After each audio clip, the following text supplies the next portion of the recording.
According to General Hospital spoilers, Kai Taylor could be arrested and give a false confession as the Drew Kane shooter. Will Kai carry out a daring plot to save Trina and Portia Robinson? GH fans know Kai made a huge mistake when he went against Trina and her family. Kai praised Drew and believed he was doing the right thing by telling him about Curtis Ashford's dirty agenda. However, Kai eventually developed a new perspective after listening in on Drew's recent talk with Curtis. It made Kai realize Drew is a monster. Thus his loyalty has returned to Trina and the people she cares about the most. That was clear when Kai chose to leave Drew bleeding on the floor rather than calling for help after the gunshot. Kai's top concern was to get Trina out of there and avoid any charges. Keeping Trina out of legal trouble may be a major concern for Kai as the plot progresses. Kai and Trina's fingerprints are found in several locations at Drew's house, so their covert visit may come back to bother them in the future. If it appears like Trina may face charges of any kind, Kai may fake a false confession and arrange a bargain to ensure her freedom. Kai may undertake a daring move like that for Portia's sake if the cops start looking too closely at her as a suspect. Kai wouldn't want Trina to lose her mother to prison, especially after thwarting Curtis' attempt to gain an advantage against Drew. If Kai falsely admits, he may lie about the true cause for his visit to Drew's residence, so avoiding the Portia blackmail scenario. Many followers turned against Kai after he betrayed Trina and her family. Thus this predicament provides an opportunity to earn those fans back. Kai may continue to demonstrate that Trina and her family are more important to him than anything else. Perhaps Kai will even be willing to do jail time, at least until the truth about the shooter is revealed. According to General Hospital spoilers, Kai and Trina are stuck in a problem that is only going to grow messier. So stay tuned for updates on all of the scary news coming up. At the Five Poppies Resort, Jocelyn and Vaughn were still imprisoned in an empty room. Joss was surprised that Britt didn't assist them. Pascal and one of his henchmen brought them water, but only in return for information. Joss and Vaughn try to portray themselves as inexperienced agents. Britt was creeping up the corridor into the room while the henchman held a knife to Joss' throat. After pushing Joss on the ground, Pascal stated that if the code to the WSB box Joss provided him was incorrect, he would consider her useless and dispose of her. After he left, Joss and Vaughn argued in despair, and Vaughn thought there must be a mole in the agency. Britt eventually answered the door. Joss begged her to help them get out, and she had to admit that they were WSB. Britt refused to explain how she was alive or why she was there, telling Jocelyn that she could only do so much. She placed a pair of manicure scissors in Joss' hand, told them they would have to help themselves, and then went. Pascal intercepted Britt as she was walking out the door. She asked him what the heck was going on and why he was kidnapping honeymooners. When Pascal responded he was managing things, she told him he was lousy at taking initiative, and that he should not do anything else until he returned. In the room Joss showed Vaughn the scissors. Later, when one of the henchmen returned to the confinement chamber, Joss and Vaughn startled him by not being tied up, and Vaughn attacked him. Britt returned to her room and attempted to call Jason using the burner phone, but it did not go through. When the call was finally connected, the reception was awful. As Britt cried into the phone, "Jason, you have to come back." Pascal walked in, grabbed her arm, and informed her that this time she had gone too far. Jason called Danny from the Charles de Gaulle airport in Paris. His flight was delayed. As he waited, he recalled his recent chats with Britt. When Britt's call came through, he was already in line to board. Because of the poor reception, it is unclear what he heard. Drew retrieved Willow's engagement ring from the safe at his house. While Trina and Kai were hiding in the bedroom, Drew placed the ring in front of a picture of him and Willow on the mantel, noting that Willow would see that everything was going to be fine. As he finished his drink, a shot was fired, striking him in the back. He collapsed to the floor, as a shadowy person approached and shot him in the back once more. After Trina and Kai believed they had heard the gunman leave, Kai walked outside with a softball bat to investigate. Trina followed soon after. She checked Drew and discovered a pulse. As she went to stop the bleeding, she wanted to call 911. But Kai told her to leave because they couldn't be there. They noticed a car approach and went to the back door. Kai paused to leave the front door slightly open. Tracy stepped up to see the front door open. She was astounded to find Drew shot on the floor. After checking for a pulse, she contacted the cops while attempting to stop the bleeding. Police and paramedics arrived. The detectives wanted to talk to Tracy, but she refused to allow her nephew ride in an ambulance alone. However, Dante and Anna approached Tracy as she was about to depart. Dante called Scout's nanny, who informed him that Scout was attending a Lila's kids' sleepover at camp. Anna asked Tracy to describe what had transpired. Tracy discussed the restraining orders and Drew's out-of-control behavior, after telling how she discovered him. She also stated that, because to the restraining orders on Danny and Rocco, Scout was unable to visit Monica, one of her few delights these days being to see the children. Tracy claimed to have stopped by to reason with Drew. Dante discovered the safe still open and signs that someone had entered through the rear entrance. He stated there were no signs of a struggle, and the only item out of place was the softball bat left on the living room floor. Tracy left for the PCPD to make an official statement. Dante claimed there was a long list of people who wanted Drew dead, and Anna wondered who was at the top. Brennan was attempting to relax in his WSB office by listening to jazz on his phone. Colette came in and asked if he had heard from Joss and Vaughn, but he hadn't. She urged him again to accept that the Five Poppies' purpose had failed, and that he needed to end it. He questioned whether she wanted to see him fail. Colette asked Brennan if she could go to the Five Poppies to clean up the aftermath of an operation. Carly arrived. She was upset and wanted Brennan to be honest. After her battle with Drew, she reflected on how she had been with Drew for almost a year and loved him, but had been entirely mistaken about him. Brennan realized she was worried she was also incorrect about him. Carly stated Brennan had been very nice to her, and that he was being as honest as he could. She was uneasy and sorry for being concerned about him, but she couldn't bear the thought of being mistaken about someone again. Brennan stated his want to remain with her and offered her a loving kiss. He could not guarantee never to hurt her, but the notion of causing her anguish breaks him apart. Thankful, she told him it meant more to him than he knew since he listened to her and was always honest with her. Anna called Brennan to tell him Drew had been shot. Carly was astonished to hear the news and inquired as to who did it and whether there were any witnesses. Brennan said no to both queries, but he was glad she was with him the entire time. Isaiah was asleep at home when Portia came into bed and surprised him. As they were kissing, Portia received a call from the hospital informing her that an incoming VIP needed the services of a chief of staff. She immediately dressed and departed. Anna and Chase were at the hospital, discussing the murder of Judge Heron. Chase suspected Drew killed Heron because she was the judge in Willow's custody case, and he was afraid Willow would abandon him if she could get the kids on her own. Anna was skeptical, but Chase kept coming up with reasons why Drew may be a viable suspect. Elsewhere, Lucas asked Elizabeth if she had seen Willow because he needed the tests he had requested. Elizabeth had to admit that she believed Willow had walked out on her shift. Later, when Willow came soaked, Elizabeth directed her to put on some dry scrubs. When Lucas returned, Elizabeth delivered him the test results he had been waiting for, and informed him that Willow had returned. Willow, according to Elizabeth, had departed to clear her brain and was trapped in the rain. Lucas explained that Willow went without authorization, and did not notify anyone where she was going. Elizabeth realized Lucas believed she was making excuses for Willow, but she emphasized that she only wanted to help Willow in the same way that others had helped her when she was in difficulties. He told her she was a kind person, but he also reminded her that she was the chief nurse and needed to be cautious. Willow would not bring her down with her. Chase found Willow as she exited the elevator. He told her Drew had been shot, and she fainted in his arms.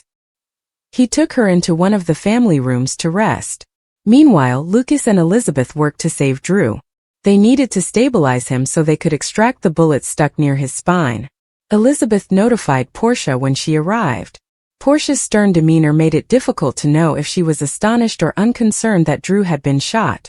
Later, Elizabeth informed Portia that they were able to restore Drew's blood volume following transfusions, stabilize him, and transfer him to the operating room for surgical removal of the bullets. Because Dr. Duggan had not yet arrived, Portia offered to assist with the surgery. Wiley was sitting in the Quartermaine kitchen with Brooke Lynn, drinking hot chocolate, when Michael came with damp hair from rain. Wiley was unable to sleep due to a nasty dream. They sat down to converse at the kitchen table. Wiley inquired as to why Michael was so wet, but he did not respond when reached from his emergency phone. Michael said he got trapped in the rain and left his phone in the car. When he tried to console Wiley by telling him not to worry since he would always be with him and Amelia, Wiley pointed out that his mother had said the same thing and they had never seen her since. He was terrified that the judge would tell Michael he couldn't see them. Brooke Lynn and Michael consoled him by telling him how many people loved him and were always there for him. After putting Wiley to bed, Michael returned to the kitchen. Brooke Lynn asked whether he truly believed it was best for Wiley and Amelia not to see their mother at all. He stated if Willow was the same person she used to be, he would let her see the kids, but she had changed into someone who just cared about herself. Michael told her about Willow's return to Drew. He believed Willow was becoming increasingly insane, and he would do anything to keep her away from Wiley and Amelia. Trina and Kai returned to her and Joss' apartment. Trina was deeply upset by the fact that they left without calling the police. Kai claimed they were guilty of trespassing and burglary, and could not explain why they were hiding in Drew's bedroom. While Trina was still upset about the manner they had left Drew, Kai checked his phone for news alerts on him. Kai added that when he saw the car pull up, he purposefully left the door open so that the person could come in and discover Drew. He also showed Trina a copy of the falsified test results he discovered shortly before he bolted out the door. She was grateful, but she realized she couldn't tell her parents they were safe because no one knew they were there.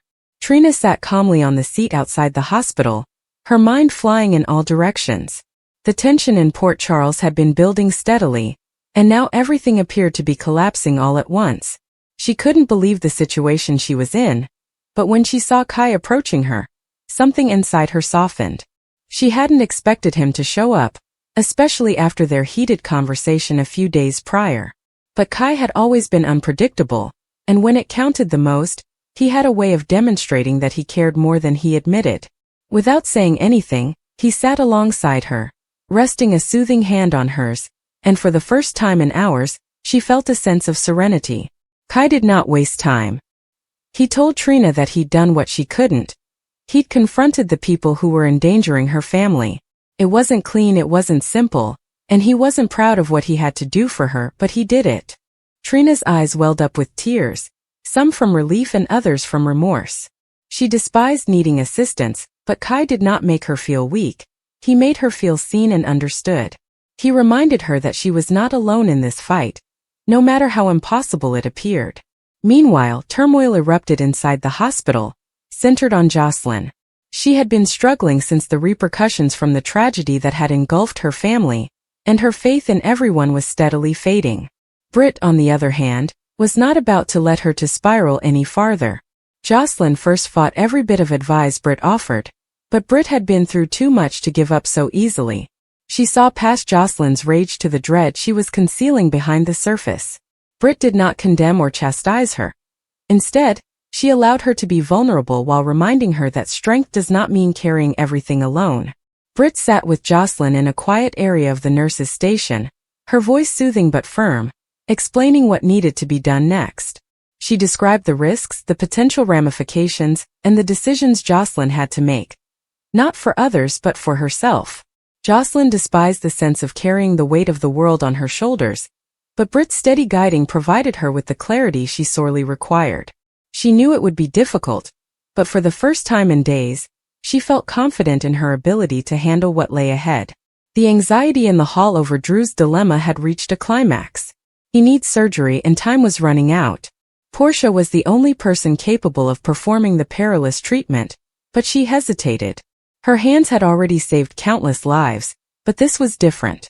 Her personal past with Drew compounded everything, and the prospect of things going wrong worried her. She wasn't sure she could separate her emotions from her profession, and every instinct in her body urged her to leave before it was too late.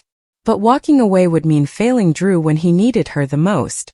Portia stood in the operating room doorway, staring at the monitors, listening to the beeping devices, and reflecting on everything that had happened. Curtis had attempted to calm her earlier, telling her that she was the greatest at what she did, and that she couldn't allow her worries control her, but the weight of the decision was overwhelming. She'd seen far too many physicians make mistakes when they weren't fully focused, and she couldn't risk being one of them. Trina, oblivious of her mother's internal conflict, stepped into the hallway and noticed Portia stuck in place. She realized something was awry and carefully approached her. When she put her hand on her mother's arm, Portia came out of her daze and took a deep, trembling breath. Trina didn't press her or ask too many questions. She simply reassured her that she believed in her. Sometimes it was all Portia needed to hear. Jocelyn ran across Kai and Trina in the waiting area again. She appeared fatigued, but her expression contained a newfound purpose. The three exchanged a wordless acknowledgement of how interconnected their battles had become, each carrying their own burdens but finding strength in each other's company. As the operating room doors closed, the air was thick with uncertainty. Drew's fate was in Portia's hands, and no one knew what would happen in the next few hours. Britt remained close to Jocelyn. Kai refused to leave Trina's side, and all they could do was wait. The quiet was oppressive, yet there was an implicit commitment behind it. They would face whatever occurred next together. The weight of decisions, the agony of past mistakes, and the hope for second chances all converged at that instant. Port Charles has seen its fair share of heartbreak, but its people always found a way to keep fighting. This time would not be different. The stress in the operation room was almost unbearable. Portia slid on her gloves, her breathing steady but heavy, aware that any decision she made in the following 4 hours could change everything. The nurses exchanged uneasy glances, recognizing the stress of this treatment. Drew lay unconscious on the table, a steady beep from the cardiac monitor filling the silence. Portia closed her eyes for a brief while, centering herself and recalling why she became a doctor in the first place, to save lives regardless of the circumstances. However, this was not just another patient. This was Drew. The convoluted history between them sat on her chest like an anchor, yet when she eventually picked up the scalpel, her hands remained steady. Outside, Curtis walked the corridor, unwilling to sit down. He despised feeling worthless and knowing there was nothing he could do to help but wait. Trina, seated nearby with Kai by her side, kept looking toward the hors d'oeuvres, her fingers twisting uncomfortably in her lap. Kai noticed and softly placed his hand over hers, grounding her like he had before. She managed a faint grin, appreciative for his quiet strength, despite her mind racing with concern. Jocelyn sat a few seats away, her arms securely crossed across her chest. Britt had left to get some coffee but promised to return shortly. Jocelyn felt less lonely than she had in a long time. Britt's readiness to help her through her mess had opened a door that Jocelyn had not realized she needed. She despised exposing weakness, admitting she couldn't handle things on her own, but Britt reminded her that strength wasn't about being unbreakable. It was about finding people who could catch you when you started to fall. Finally, the ore light turned from red to green, and the doors creaked open. Everyone rose to their feet as Portia stepped out, her mask pulled down and sweat glistening on her forehead. Her countenance was unreadable for a moment, making the stillness agonizingly long. Finally, she breathed and nodded softly. Drew had made it through the procedure. Relief swept across the assembly like a tidal wave. Curtis reached for Portia and drew her into a soft embrace, while Trina closed her eyes and said a short prayer of thanks. For the time being, Drew was safe. But deep down, everyone knew this wasn't the end of their problems. Port Charles had a habit of throwing curveballs when they least expected it, and the next one was already on the way.